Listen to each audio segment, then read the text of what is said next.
All right, this is a complicated subject. I don't really know all the answers. I don't think there is a perfect answer. And there's a myriad of complications for this topic. The topic is redoing the process of recovery, entering back into the steps, or maybe redoing treatment again.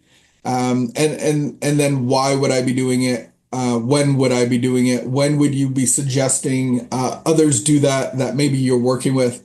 And so I know a man that has gone to rehab 21 times. Like that is hard to do, I think. Why would somebody keep going back without that working? When we look at recovery, you look at like it's a progressive thing. My addiction was a progressive thing into a dumpster fire. If you guys could relate to that, it's progressive. It gets worse. It never really gets better. There's delusions that it gets better. You get a job, you get a girlfriend, a boyfriend, you start some sports, and it looks like it goes away, but then it creeps in 6 months, 2 years down the road. It's actually got way worse.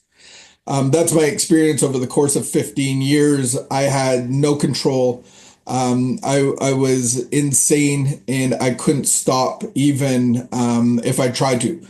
Once I started, I kept going. And once I finally did stop, just because a body shuts down or things get in the way, money, whatever it is, then at some point I would go back to it within a very short amount of time, a week or two, and I had sworn it off. So it is, I guess, degressive in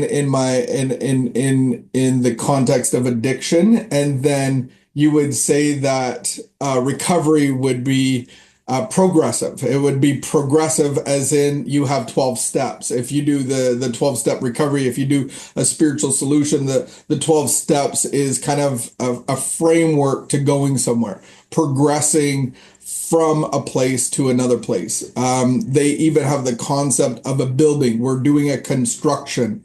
We're not doing a reno. We're actually, the word in the big book of Alcoholics Anonymous says abandon. We're abandoning the framework. We're abandoning the structure. We're abandoning the things that we hold on to. We're abandoning the life for a new life. It's not a rebuild. So it's a new construction. So you have that concept of progression. And so then what causes that to degress? So when you restart, it's typically because of something in your life that causes you a lot of pain. When you're in recovery, you're going to go through seasons of, like pain and then plateau. It's almost like you get to like go to the gym and rip your muscles and you're like, oh, wow. And then you get to a certain point and you keep doing the same things, same exercises, and then you kind of plateau as in like, this doesn't hurt me anymore. Am I growing at some level? But then you like change it up and you add different things and you take it away different things and you do an eating program differently and you get into cardio and then your body's like, and you grow again. And I found in my recovery, there's these progressions produced by pain and then times of like, okay, everything's good. And for me, it seems like it's about every 4 or 5 years that something big comes up. So why would I restart the steps for somebody that's in recovery? I would typically do them when these situations come up, when big storms in my life and I'm starting to accrue some inner turmoil, then I would probably address this with my sponsor and kind of, I am in relationship with my sponsor still. I keep him current. And then when these kind of storms come up, I would get back into the work on myself personally. So that's one way. And then simply, obviously, maybe that people would get back into the work, get back into doing the steps would be because of relapses.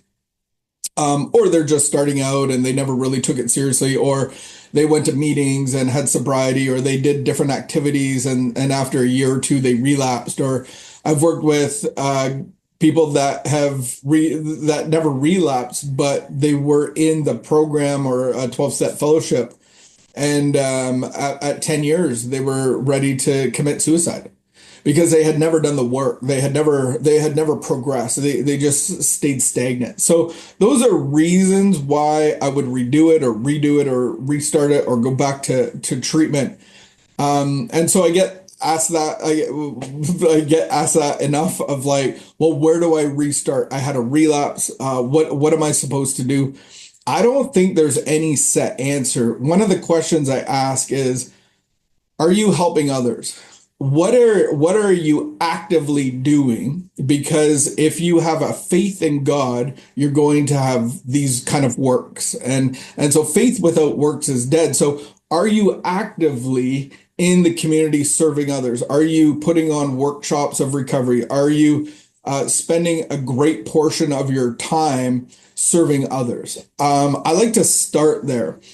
I also ask the questions of what are you trying to get out of this if you wanted to restart again? Most people say like my life isn't working for me, like I relapsed again. And I would say, what was your experience? What was your prior experience? Let's say you went to rehab a couple times. What was your experience there? Because maybe they've had an experience, but it was diluted. In the Bible, it says, we're salt and light. How does salt lose its saltiness? Well, it becomes diluted. You can water it down. So if you just lick salt off my hand, if I lick salt off my hand, it would be very salty. But if I put that little bit of salt into a jug of water, it would be diluted. I might still taste it, but it's diluted. How do you dilute a light? Well, you put a covering over it. And so I believe that's what happens to our spirituality is our experience is covered up. And so what is it covered up? Well, when you feel discouraged, when you feel attacked, when you feel insecure and full of self-pity, what do you do? Where do you look? When you're embarrassed or when you're put down, when you're made fun of, where do you look? Typically we look down, right? We look down. But where are you looking to kind of ease the pain? Well, some of us look straight down and can't look at anybody in the eyes. When you feel these feelings, some of us look for food or TV or social media. Some of us look for other relationships, to add relationships, to take away relationships, to have different relationships with different things, even with sports, different relationships with work, like overworking, business. How about pampering yourself? These are all activities that actually dilute my spiritual experience and take away from that. And you usually hear the comment of like, well, my life isn't working out like I thought. Most of us in this situation are asleep thinking we're awake. We're actually not aware of actually what's going on within us. So it's a good sign. So the delusion or the diluted experience is usually being diluted from haven't conceding to my true spiritual condition, haven't conceded to this addiction that I go to. I haven't conceded to this lack of relationship that I actually have or don't have with God. And so most of it comes from I'm not able to be honest because I actually don't see what's going on. I don't even have the ability to see my true state. Until I saw my true state, and until I said, I get to be a handicap person for the rest of my life, and if I can make soup and sandwiches for people at a homeless shelter for the rest of my life and stay sober, that's what I'm going to do. Because me getting my life back on track isn't working at all, at any level. And that was my first year of addiction recovery. So we get into these things that we look to when we feel discouraged, when we feel put down, when we feel insecure, and at some point they're going to stop working. And then what's happening is that I'm actually faced with me. I get to sit with me I get to hear the noise and the buzz and the roar, and I'm faced with fear. And so then I need something different. And then I go back to my addiction. So on page 43, we kind of discuss the hopelessness of this. And the writer, we're reading in more about alcoholism, and it says once more. So they're discussing the fact that many of us that do substances, whether that's adrenaline codependency, whether that's pornography or lust or food or drugs and alcohol and a myriad of other things, there's this physical thing that happens within that person that produces a craving for more, a compulsion, a compulsivity that I can't control at some point in the progression of that substance. And then we're talking about this mental part. So the physical would never even come into play if the mental wasn't there. If I never even thought about it again and I just left it, kind of like I have an allergy to peanuts and I had a blowout and I had to do an EpiPen and all that stuff. I I would never have the mental capacity to take me back again. And that would be the insanity that we're talking about. So that's what they're addressing. So it says once more, the alcoholic at certain times, and you fill in the blank, because the substance is just a symptom of the problem. But this is a physical and a mental manifestation of that problem. So at certain times, he has no effective mental defense against the first drink, except in a few cases, neither he nor any other human being can provide such a defense. His defense must come from a higher power. His defense must come from the power of God. And so this is the diluted experience of the hopelessness that I'm talking about. Because once you got a month or two or three or four or five of clean time, you I think we all do it. We put up our little defenses. So if I just did this activity, I'm not going to use today. And if I do this prayer, and if I go to that meeting, I'm defending myself. But there's going to be a time, if I don't have a proper relationship with God, that at some point fear is going to explode the mental obsession for me to go use again. And for some of us, it's a downward spiral. And then some of us, all of a sudden, it's going to happen because you are defenseless. So God has to be my defender. They read about this guy, and he has this problem. He had two members of the 12-step community come and see him, and they grinned because he relapsed again and he was in the hospital. They grinned, which I didn't like so much. And then they asked me if I thought myself alcoholic and if I really were licked this time. I had to concede to both propositions. They piled on to me heaps of evidence to the effect that I had an alcoholic mentality, such as I had exhibited in Washington. I was hopeless condition. They cited cases out of their own experience by the dozens. This process snuffed out the last flicker of conviction that I had that I could do the job myself. So your life is going to speak for itself that you are mentally and physically unable to have a defense against your addiction. So then I believe it's kind of like what happens when you have this experience and we dilute it. So imagine if you've ever seen My 400-Pound Life, imagine you have somebody that's 450 pounds and they're committed. They've conceded that they're probably going to die of a heart failure and whatever else. And so that they want to go to the gym and they're committed to the food program. They're committed to a exercise regime. They're committed to another human being that's going to lay this all out, a personal trainer. And then they get at it.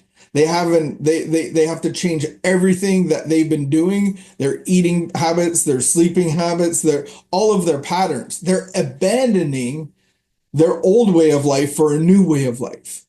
And so what happens so many, and this is what I'm talking about, is the delusion of it, is that when they get to 290 pounds, we would be proud of them. They would be proud of them. They pick up the 1-year medallion. and they're proud that this is an achievement. But what typically happens is we rest on our laurels. We have a break. We start to have these feelings, and we look in a different direction.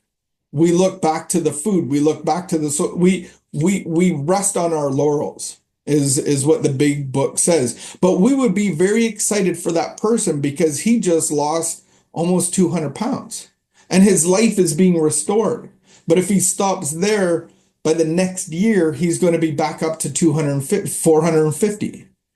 So where do we restart when we are compelled to restart? I think it's different for everybody. I believe that some people have got to a certain point and they've seen some stuff, they've got into the steps, they've done inventory, and then they got these amends.